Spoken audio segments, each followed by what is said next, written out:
জীবনকে জীবনের রাসায়নিক সমন্বয়কারী বলা হয় কেন? ভেরি ভেরি ভেরি ইম্পর্টেন্ট প্রশ্ন। এই বছরের প্রথম পার্বিক মূল্যায়ন বা ফার্স্ট সামেটিভ ইভ্যালুয়েশন বা ফার্স্ট ইউনিট টেস্টের জন্য যারা তোমরা দশম শ্রেণীতে পড়ছো ও তোমাদের জন্য এই গুরুত্বপূর্ণ প্রশ্নটার পাশাপাশি অবশ্যই গুরুত্বপূর্ণ একটা ছবির কথা বলবো যেটা তোমাকে দেখতেই হবে। সেটা হচ্ছে চিহ্নিত চিত্র অঙ্কন নিউরনের। মোস্ট ইম্পর্টেন্ট, তোমার ধরে নিতে পারো এসেই গেছে। শুধু এই ফার্স্ট ইউনিট টেস্টে নয়, একেবারে বোর্ড এক্সামের জন্য কিন্তু অতি গুরুত্বপূর্ণ এই প্রশ্নটা তোমাকে তৈরি করতেই হবে। আর এরই পাশাপাশি কোন কোন প্রশ্নগুলো করতে হবে সেটার জন্যই বাকি অংশটুকু দেখে নাও এবং প্রশ্নগুলো জেনে নাও। প্রিয় ছাত্রছাত্রীরা, নতুন আরো একটা উপস্থাপনা নিয়ে হাজির হয়ে গেলাম আমি তোমাদের এসপি ম্যাম। আর নষ্ট না করে চলো শুরু করে দিই। তোমাদের ফার্স্ট সামেটিভ ইভ্যালুয়েশন অর্থাৎ প্রথম পার্বিক মূল্যায়ন বা ফার্স্ট ইউনিট টেস্ট একেবারে আগত। আর এই সময়ে তোমাদের জন্য নিয়ে চলে এসেছি জীবন বিজ্ঞানের গুরুত্বপূর্ণ সাজেশন ইউনিট 1 এর জন্য, অর্থাৎ তোমাদের ফার্স্ট ইউনিট টেস্টের জন্য। তো জীবন বিজ্ঞানের তোমাদের যে যে গুরুত্বপূর্ণ প্রশ্নগুলো এই মুহূর্তে দেখতেই হবে প্রথম পার্বিক মূল্যায়নের জন্য, সেগুলোই এখন বলে দিচ্ছি, দেখে নাও প্রশ্নগুলো। প্রশ্নে যাওয়ার আগে তোমাদের একটুখানি প্রশ্নের ধরনটা জানিয়ে দিই। তোমাদের জীবন বিজ্ঞান প্রশ্নে যে যে জিনিসগুলো থাকবে সেটা হচ্ছে এমসিকিউ থাকবে, এসএকিউ থাকবে, 2 মার্কের প্রশ্ন থাকবে, 5 মার্কের প্রশ্ন থাকবে। এমসিকিউ মানে তোমরা জানো অপশন দেওয়া থাকবে 4টে, তার মধ্যে একটা সঠিক বেছে নিতে হবে, এই হচ্ছে এমসিকিউ। আর এসএকিউ এর মধ্যে তোমাদের অনেক রকম জিনিস থাকতে পারে, সত্য মিথ্যা, শূন্যস্থান পূরণ, স্তম্ভ মেলানো, এক কথায় উত্তর, শব্দ জোড়, এইরকম বিভিন্ন টাইপসের প্রশ্ন কিন্তু থাকবে এসএকিউ প্রশ্ন হিসাবে। আর 2 নম্বরের প্রশ্ন তো থাকছেই। আর এই যে 5 নম্বরের প্রশ্নের কথা বলছি, 5 নম্বরের প্রশ্ন কিন্তু সম্পূর্ণ 5 নম্বরের জন্যই আসবে এমন নয়, সেটা পাঠ প্রশ্ন হিসেবে আসে, 2+3 বা 3+2 এইরকম হিসেবে আসে। আর 5 নম্বরের একেবারে যেটা সম্পূর্ণরূপে আসে সেটা হচ্ছে যে কোনো একটা চিত্র, সেটাও কিন্তু সম্পূর্ণরূপে আসে না, তার মধ্যেও তোমার আঁকার জন্য থাকে 3 নম্বর আর সেটা চিহ্নিতকরণের জন্য থাকে 2 নম্বর। তাহলে সম্পূর্ণ 5 নম্বরের প্রশ্ন কিন্তু তোমাদের থাকে না। এই হচ্ছে তোমাদের নম্বরের ধরন, মানে কোন জায়গা থেকে কিরকম কিরকম প্রশ্ন আসে, সেখানে কিরকম সংখ্যায় থাকে সেগুলো এবার একটু বলে দিই। এমসিকিউ প্রশ্ন এটা মূলত তোমাদের যেটা বোর্ডের নিয়ম অনুসারে, মধ্যশিক্ষা পর্ষদের নিয়ম অনুযায়ী এটা মূলত থাকে 7টা। আর এর জন্য কিন্তু তোমার কোনো এক্সট্রা কোশ্চেন থাকবে না, মানে এমসিকিউ 7টা থাকবে, 7টাই তোমাকে করতে হবে। এসএকিউ প্রশ্ন এখানে মূলত 10টা করতে হয়, আর এর জন্য তুমি এক্সট্রা 2-3টে প্রশ্ন পেয়ে যাবে। এরপর আসি 2 নম্বরের যে প্রশ্ন, 2 নম্বরের প্রশ্ন মূলত তোমাকে করতে হবে 4টে, সুতরাং 2 × 4 = 8। আর 5 মার্কের প্রশ্ন করতে হবে 3টে, মানে 5 × 3 = 15। এই হলো তোমার মোট 40 নম্বরের প্রশ্নের নম্বর বিভাজন। আর এই পরীক্ষাটার জন্য তোমাকে সময় দেওয়া হবে 1.5 ঘন্টা। তাহলে 1.5 ঘন্টার সময় 40 নম্বরের পরীক্ষা দিতে হবে। কি কি প্রশ্নের টাইপ থাকে সেটা বললাম, নম্বর বিভাজনটা কিরকম থাকে সেটাও বললাম। নিশ্চয়ই পরিষ্কার একটা ধারণা তোমাদের তৈরি হয়ে গেল।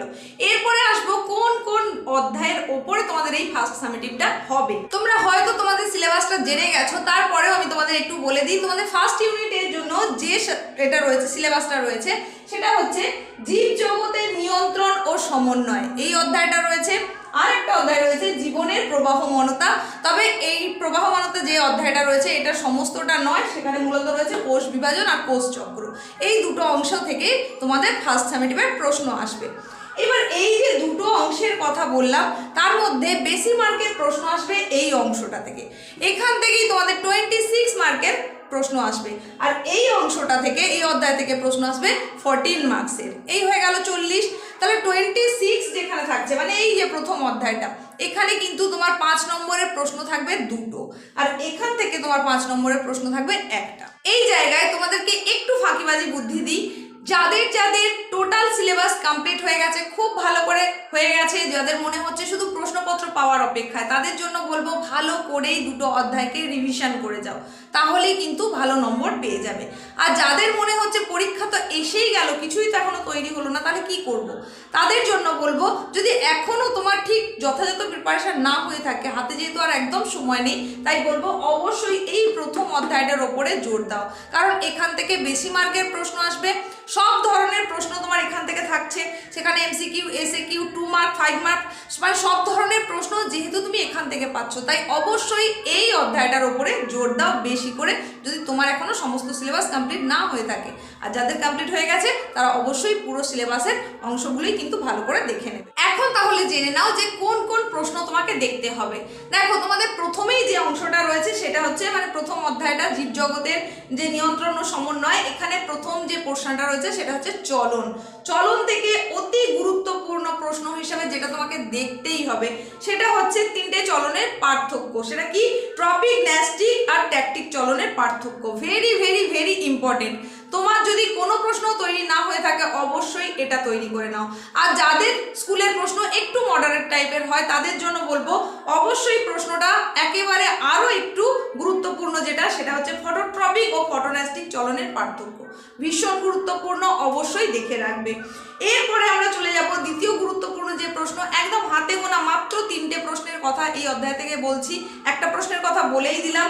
দ্বিতীয় গুরুত্বপূর্ণ যে প্রশ্নটা তোমাকে করতেই হবে সেটা হচ্ছে chemotactic, phototropic, seismonastic, photonastic, geotropic, এই যে সমস্ত চলনগুলো এদের প্রত্যেকটার উদাহরণ আলাদা করে তোমাকে বলে দেবে না যে কেমোট্যাকটিক চলনের একটা উদাহরণ দাও, একটা হয়তো উদাহরণ দিয়ে দিল, তারপরে তোমাকে বললো এটা কি ধরনের চলন, এটা বলতেই পারে।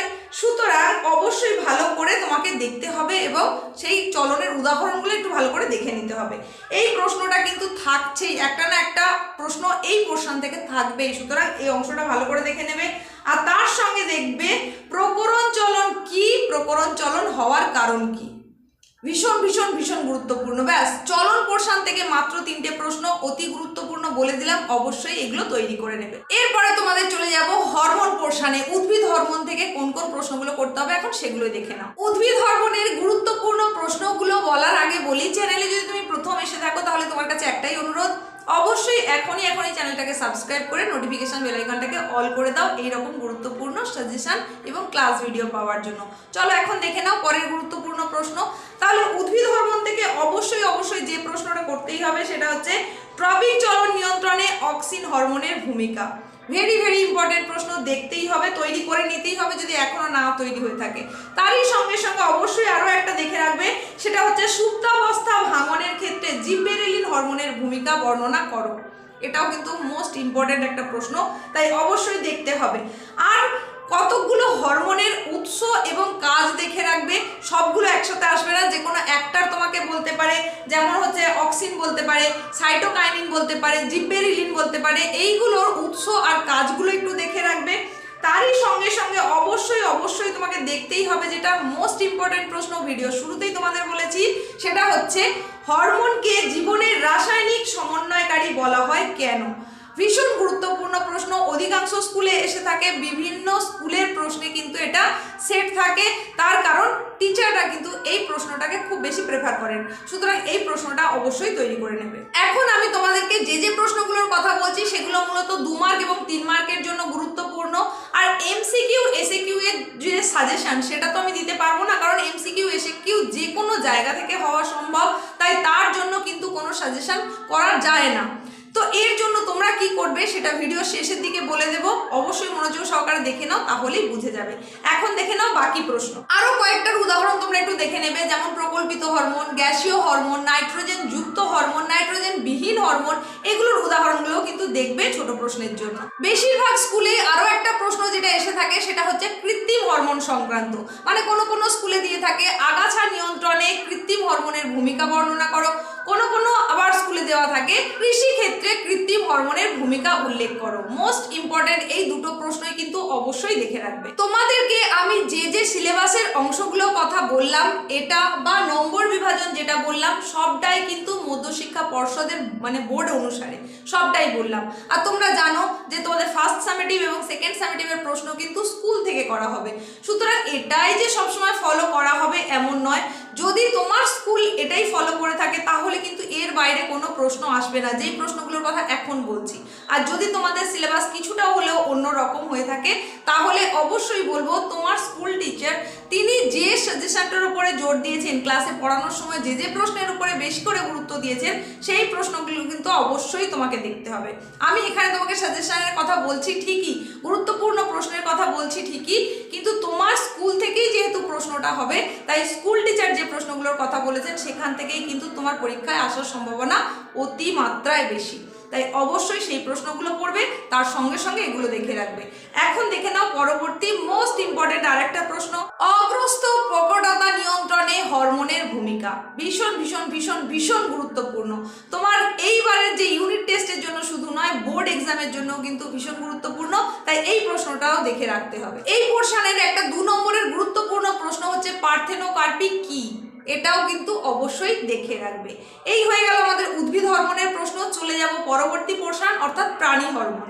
তোমাদের এই যে প্রাণী হরমোনের প্রশ্নগুলো বলবো, তবে তার আগে বলি এই যে লাইফ সায়েন্সের সাজেশন তোমাদেরকে এখন দিচ্ছি, এই সাজেশনটা কিন্তু একেবারে বলা যায় সায়েন্টিফিক সাজেশন। কারণ অনেকগুলো টেস্ট পেপার ঘেটে যত রকমের প্রশ্ন হওয়া সম্ভব সমস্ত প্রশ্ন এক জায়গায় করার পর, গত বছর যে যে প্রশ্ন এসে গেছে সেইগুলো দেখে নেওয়ার পর, বিগত বছরের প্রশ্ন অনুযায়ী মানে যেরকম যেরকম ট্রেন্ড চলছে সেই অনুযায়ী কিন্তু এই সাজেশনটা তোমাদের জন্য নিয়ে চলে এসেছি। তাই অবশ্যই গুরুত্ব বুঝে কিন্তু প্রশ্নগুলো তৈরি করে নেবে। ভীষণ গুরুত্বপূর্ণ, একেবারে সায়েন্টিফিক সাজেশন। সুতরাং তোমাকে লাইফ সায়েন্সের জন্য এই সায়েন্টিফিক সাজেশনটা অবশ্যই তৈরি করতে হবে। প্রাণী হরমোন পোর্শন থেকে কিন্তু অনেক গুরুত্বপূর্ণ প্রশ্ন হতে পারে, সেখান থেকে বেশ কিছু গুরুত্বপূর্ণ প্রশ্নের কথা বলছি। এখানে সংখ্যাটা একটু বেশি হবে, কিন্তু প্রশ্নগুলো তোমাকে দেখতেই হবে, কারণ প্রত্যেকটা প্রশ্ন ইম্পর্টেন্ট প্রশ্ন, তাই অবশ্যই দেখে নাও। ভীষণ ভীষণ গুরুত্বপূর্ণ প্রশ্ন, হয়তো তোমার স্কুলের প্রশ্নে এসে গেছে বা বোর্ড এক্সামের জন্য এই প্রশ্নটা কিন্তু মোস্ট ইম্পর্টেন্ট একটা প্রশ্ন। সেটা হচ্ছে ফিডব্যাক নিয়ন্ত্রণ কি। ভীষণ গুরুত্বপূর্ণ প্রশ্ন, এবং এই জায়গায় শুধু ফিডব্যাক নিয়ন্ত্রণ কি বা কাকে বলে তো করছোই, উদাহরণ করবে।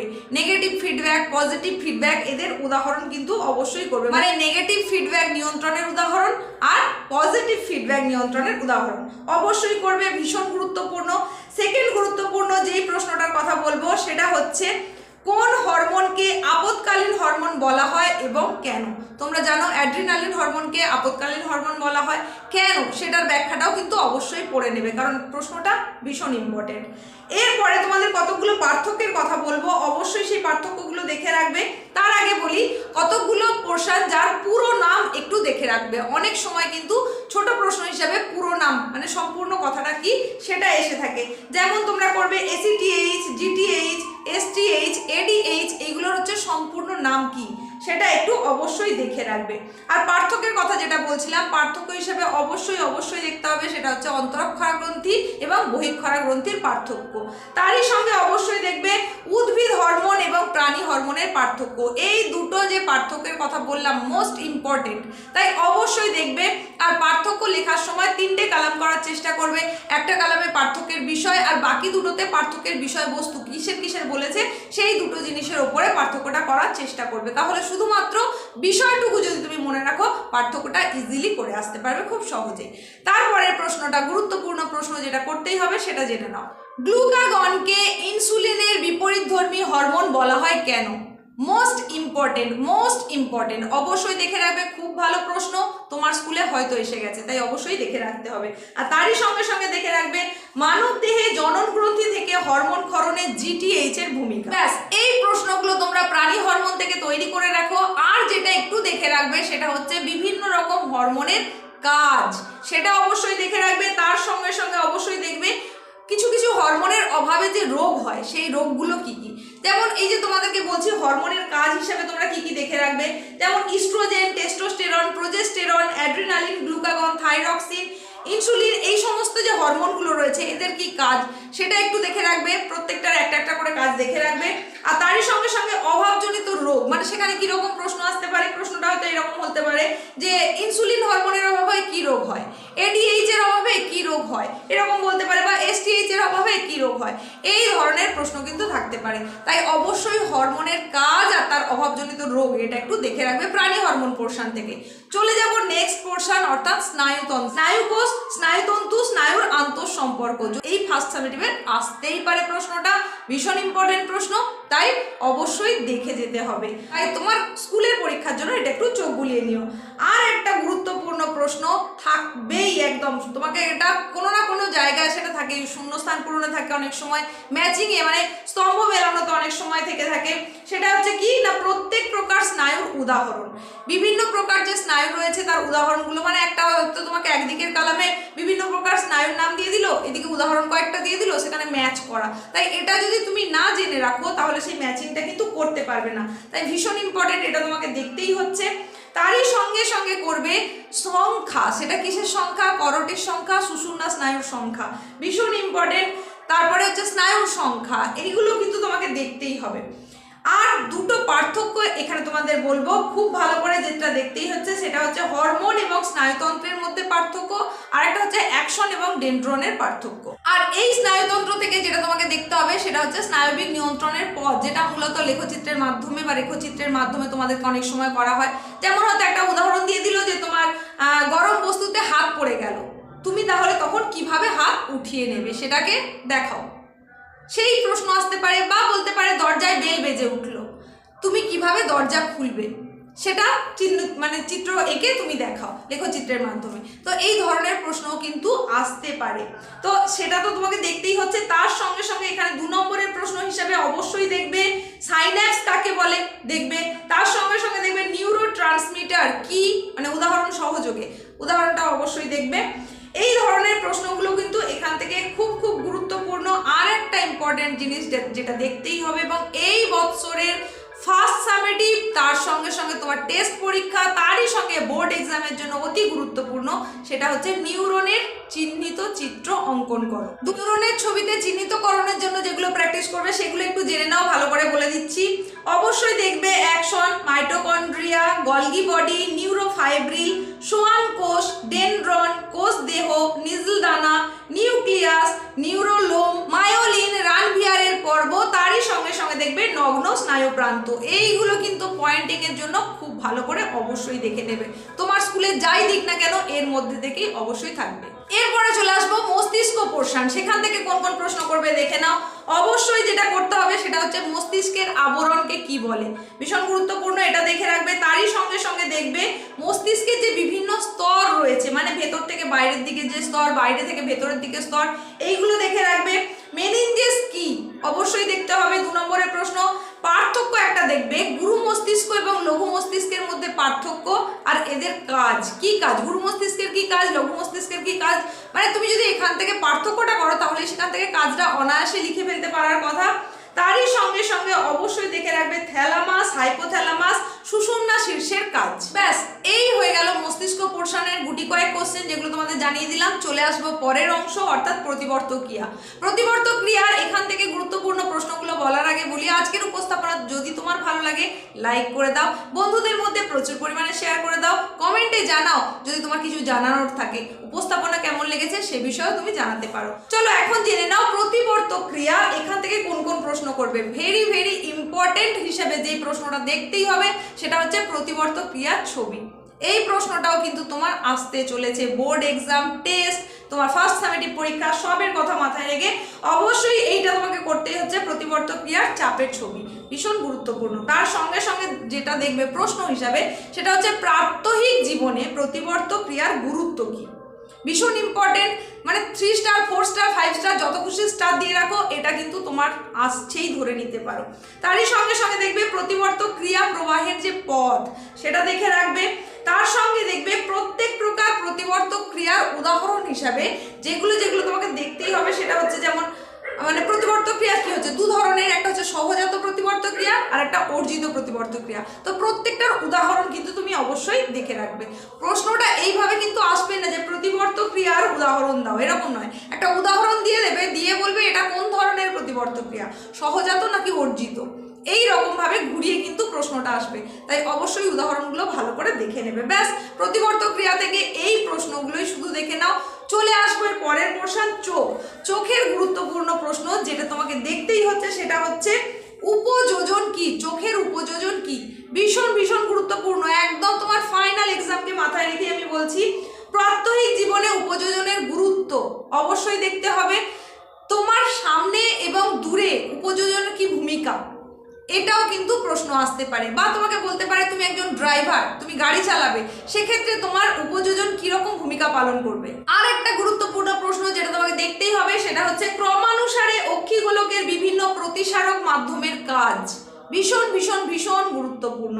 তাহলে আরেকবার বলছি, ক্রমানুসারে অক্ষিগোলকের বিভিন্ন প্রতিসারক মাধ্যমের কাজ অবশ্যই তোমাকে এটা দেখতে হচ্ছে, যেমন রেটিনা, ভিট্রাস হিউমার, অন্ধবিন্দু, এই সমস্তগুলোর যে কাজ সেটা তোমাকে দেখতে হবে অবশ্যই। আর গুরুত্বপূর্ণ যেটা তোমাকে একটা পার্থক্যের কথা বলবো এখান থেকে, যেটা দেখতেই হচ্ছে সেটা হচ্ছে এক নেত্র এবং দ্বিনেত্রের মধ্যে পার্থক্য। আরো একটা যেটা একটু দেখে রাখবে সেটা হচ্ছে চোখের যে বিভিন্ন ধরনের রোগ, যেমন সেটা মায়োপিয়া হতে পারে, হাইপারমেট্রোপিয়া হতে পারে, প্রেস বায়োপিয়া হতে পারে। এই যে রোগগুলো, এই সমস্ত রোগের কি কারণ, সেই কারণটা একটু দেখে রাখবে। সেই রোগগুলো দূরীভূতকরণের জন্য কি ধরনের লেন্স ব্যবহার করা উচিত, এই বা কি রকমের চশমা ব্যবহার করা উচিত, এই পোর্শনটা একটুখানি অবশ্যই দেখে রাখতে হবে। এরপরে চলে যাব গমন পোর্শনে। গমন পোর্শনের জন্য মাত্র কিছু প্রশ্নের কথা বলছি, অবশ্যই দেখতে হবে। ভীষণ ভীষণ ভীষণ গুরুত্বপূর্ণ প্রশ্ন হিসেবে যেটা দেখতে হবে সেটা হচ্ছে গমনের উদ্দেশ্য বর্ণনা করো। এইরকমই আরো একটা গুরুত্বপূর্ণ প্রশ্ন এই পোর্শনে, সেটা হচ্ছে ফ্লেক্সন এবং এক্সটেনশন পেশির কার্যপদ্ধতি পরস্পর বিপরীতধর্মী। এই কথাটা তাৎপর্য বর্ণনা করো, বা বলতে পারে উপযুক্ত উদাহরণ সহ লেখো। এটাও তোমাকে বলতে পারে। ভীষণ গুরুত্বপূর্ণ প্রশ্নটা, তাই অবশ্যই দেখে রাখতে হবে। আর বিভিন্ন যে পেশিগুলো রয়েছে সেই পেশিগুলোর উদাহরণ একটা করে দেখে রাখবে, যেমন এক্সটেনশন পেশি, ফ্লেক্সন, এই যে সমস্ত পেশিগুলো রয়েছে, অ্যাবডাকশন, অ্যাডাকশন, এই সমস্ত পেশিগুলোর উদাহরণ একটু দেখে রাখবে। ছোট প্রশ্ন হিসাবে বিভিন্ন প্রাণীর গমন অঙ্গের নাম, সেটা একটু দেখে রাখবে। এটা কিন্তু ছোট প্রশ্ন অনেক সময় এসে থাকে। তারই সঙ্গে সঙ্গে অবশ্যই ভীষণ গুরুত্বপূর্ণ হিসেবে যেটা দেখতে হবে, বিভিন্ন সন্ধির অবস্থান, কবজা সন্ধি, বল ও সকেট সন্ধি, মানে সেগুলো কোথায় দেখা যায়, এরকম আসতে পারে। আবার ঘুরিয়েও বলতে পারে যে তোমার কাঁধে এটা কি ধরনের সন্ধি, মানে কাঁধ থেকে যে বাহু নেমে যাচ্ছে এই জায়গায় কাঁধ আর বাহুর এই যে মাঝখানটা সন্ধিটা, এটা কি ধরনের সন্ধি, সেটাও বলতে পারে। একটা 2 নম্বরের অতি গুরুত্বপূর্ণ প্রশ্ন, সেটা হচ্ছে সাইনোভিয়াল তরলের কি কাজ, বা বলতে পারে সাইনোভিয়াল সন্ধি কাকে বলে, এটা বলতে পারে। ঠিক তেমনি মাছের যে পাখনা, সেই পাখনাগুলোর বিভিন্ন পাখনার বিভিন্ন কাজ রয়েছে, তোমরা জানো। সেই পাখনাগুলোর নাম জেনে রাখতে হবে এবং সেই পাখনাগুলোর কি কাজ সেটা জেনে রাখতে হবে। হয়তো তোমাকে ঘুরিয়ে প্রশ্ন করতে পারে মাছকে জলের মধ্যে স্থিরভাবে থাকতে সাহায্য করে কোন পাখনা, সেটা বলতে পারে। বা তার দিক পরিবর্তনে সাহায্য করে কোন পাখনা, এটা বলতে পারে।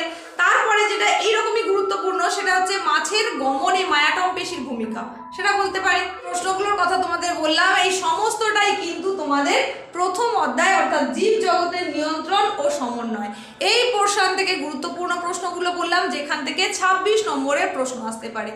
যে প্রশ্নগুলোর কথা বলেছি তার বাইরে প্রশ্ন আসার কথা নয়। তারপরেও আবারও বলি, তোমার স্কুল টিচার যে প্রশ্নের কথা বলেছে সেগুলোর ওপর কিন্তু অবশ্যই জোর দিতে হবে, বেশি করবে।